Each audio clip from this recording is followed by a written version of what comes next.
Prezados líderes, saudações. Bem-vindos a mais uma edição da rubrica Minutos de Saber. Hoje, que vamos à edição número 66, e temos como tema o líder de alto desempenho. Antes de nós entrarmos com propriedade para este tema de hoje, vamos recuar para daqui a uma semana e lembrar-nos do que nós tratamos na edição número 65 da rúbrica Minutos de Saber, cujo tema foi o líder e as virtudes. Sobre esse tema, nós começamos por definir como questão de partida o que é virtude e como é que o líder adquire virtudes. Nós depois trouxemos como definição de virtude como sendo a predisposição para praticar o bem, a qualidade moral e a força moral. De seguida, definimos como um pressuposto ou hipótese, segundo a qual não existe liderança sem valores ou sem virtudes. E para aprofundar este tema, nós procuramos por 5 principais tópicos. O primeiro destes era o propósito de vida e trouxemos como ferramenta o Ikigai. O segundo foi as virtudes adquiridas ou as virtudes naturais. E o terceiro foi sobre as virtudes sobrenaturais ou os dons. O quarto foi sobre as virtudes cardeais. E quinta e última foi a exortação às virtudes na base da segunda carta de Pedro, capítulo 1, versos 6 até 10. Para hoje, então, detendo-nos e focando no tema de hoje, edição número 66 da rubrica Minutos de Saber, vamos estudar sobre o líder de alto desempenho. Para nós desenvolvermos esse estudo, vamos seguir a mesma fórmula que temos usado até então como o nosso método pedagógico para daqui podermos compreender todo um repto de estudo que vai desde a definição de uma questão de partida, a definição de uma hipótese ou objetivo geral, para de seguida elencarmos os temas ou os tópicos que nós vamos percorrer, desenvolver, aprofundar de forma a podermos alcançar os resultados esperados de aprendizado no dia de hoje. Então, começar pela questão de partida é como é que o líder desenvolve virtudes de um superprodutor. Queremos com esta questão perceber ou compreender como é que o líder torna-se alguém que é responsável por gerar resultados e assegurar que esses resultados sejam repartidos por todos os que participam para a geração destes mesmos resultados, sendo o líder aquele que coordena as operações, os trabalhos em equipe, e ele também faz parte dessa mesma equipe.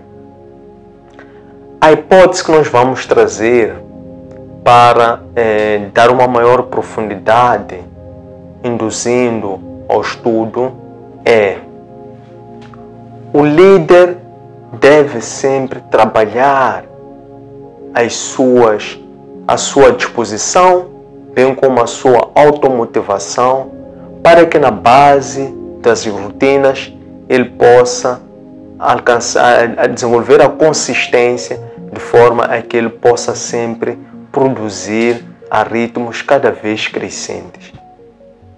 Repetimos como hipótese positiva, dizemos que o líder deve sempre desenvolver habilidades, como seja a automotivação, de forma a que ele possa desenvolver um conjunto de rotinas ou hábitos e predisposição à mudança, de forma a que ele possa sempre produzir a ritmos cada vez mais crescentes. Para nós aprofundarmos este tema de hoje, vamos desenvolver 5 tópicos. O primeiro é sobre a mentalidade do líder. O segundo tópico vai ser sobre a disciplina do líder. O terceiro ponto vai ser a consistência. O quarto tópico vai ser o balanceamento entre os seus 4 impérios ou tesouros. E o quinto e último tópico vai ser a separação do líder, ou o líder enquanto um monge. Então, se este for o nosso entendimento, vamos agora passar para o desenvolvimento desse mesmo tema. Sobre a mentalidade, nós entendemos que o líder deve ter um mindset resiliente, isto é, o líder deve ter uma mentalidade forte. Por mentalidade forte, nós dizemos que o líder não deve ser um procrastinador, porque o líder é um desenvolvedor ou um facilitador de processos. Portanto, o líder deve sempre movimentar-se, estar sempre em movimento, deve ser dinâmico para que ele possa sempre aplicar-se à busca por soluções na base da prática, na base da busca pelo conhecimento e que depois transforma este conhecimento numa atividade específica para obter resultados. Quer sejam positivos, quer sejam negativos, a experiência é um novo conhecimento para o líder. Por isso é que o líder ele tem a predisposição para agir pela sua proatividade. O segundo aspecto é que o líder deve ser resiliente. Esta resiliência significa que o líder é aquela pessoa que cai 99 vezes e levanta 100 vezes. Porque para o líder a queda é do homem e o levantar é de Deus. Então ele está sempre com esta mentalidade positiva, ele tem uma mentalidade resiliente, porque é por causa da sua neuroplasticidade e a sua mente ela fica sempre aberta para que a queda, a falha, a rejeição, o fracasso não seja algo para atrofiar a sua mente, mas sobretudo para estimular a sua mente a adquirir a sua automotivação e predisposição a poder sempre acreditar que pode fazer melhor. O segundo aspecto tem a ver com a disciplina do líder. A disciplina do líder tem a ver com o estilo de vida que ele desenha e a exigência que ele impõe a si próprio no que concerne a esse estilo de vida que ele quer seguir. A ver com a sua alimentação, o cuidado com o seu corpo, o tempo de sono e de retiro, as relações que ele desenvolve, os ambientes que ele frequenta e também a necessidade dele sempre buscar desintoxicar-se, afastar-se, evitar ambientes de estresse, evitar pessoas tóxicas, para que ele possa sempre manter-se balanceado e também manter-se sempre com uma boa predisposição, positividade, energia positiva, bem como com optimismo, para que o líder possa sempre ter atratores de pensamentos positivos sejam superiores aos atratores de inteligência negativa, para que ele possa estar sempre a desenvolver a psicologia positiva a seu favor, sendo ele um conhecedor da lei natural que é a física quântica. O terceiro aspecto tem a ver com a consistência. A consistência não é sobre velocidade, mas é sobre ser consistente. Velocidade é querer fazer as coisas de uma forma rápida.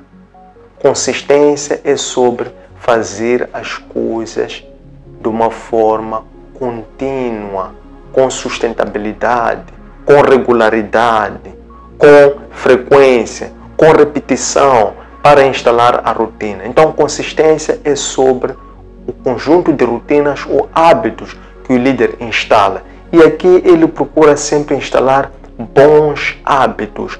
Hábitos esses que vão sempre lhe estimular a poder estar sempre bem, estar sempre ótimo, estar sempre numa energia positiva e também a ter uma automotivação que lhe remete a estar sempre à busca por soluções como um catalisador de soluções. Sobre a consistência, nós também dizemos que pelos hábitos que ele desenvolve, que são os bons hábitos neste caso, e pela repetição que ele impõe no seu estilo de vida, isso resulta numa especialização.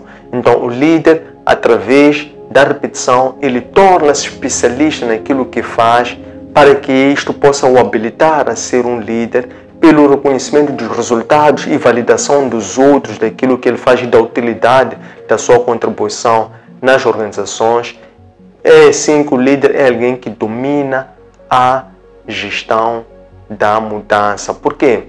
Porque o ser humano, por natureza, é resistente à mudança. Então o líder, ele não se conforma, não fica no status quo, que é naquela situação em que o comodismo toma conta de nós. O líder odeia estar no comodismo.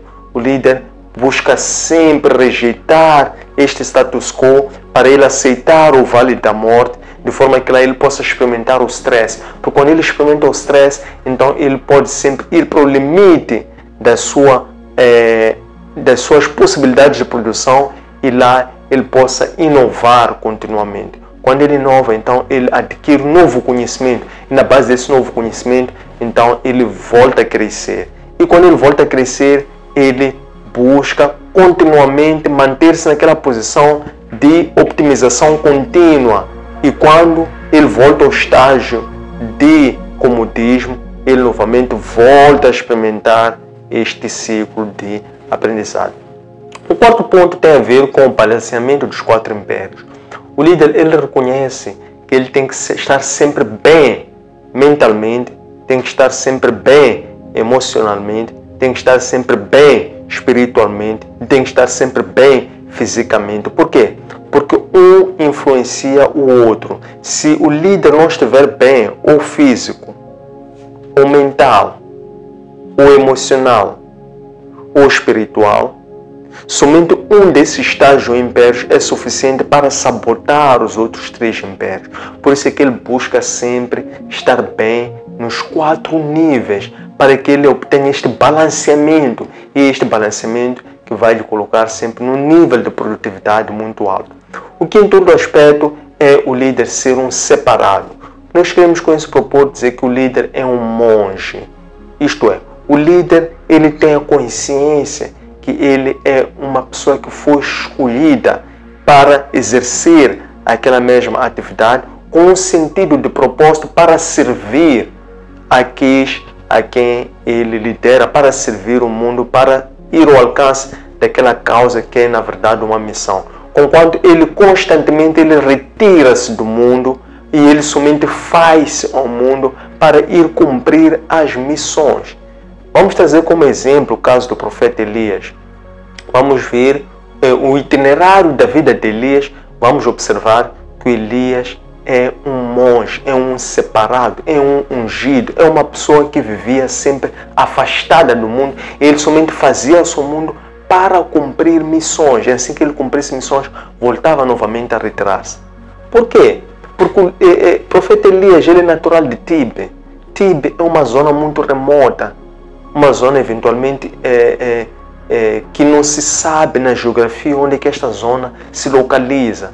Portanto, o profeta Elias, ele vem de uma origem que é desconhecida, porque o profeta Elias não se associa a ele uma certa escola de profetas em termos de referência ou de preparação, tampouco uma família que se destacava, tampouco ele não é referenciado como vindo de uma descendência também de profetas. Ele vem de uma origem desconhecida.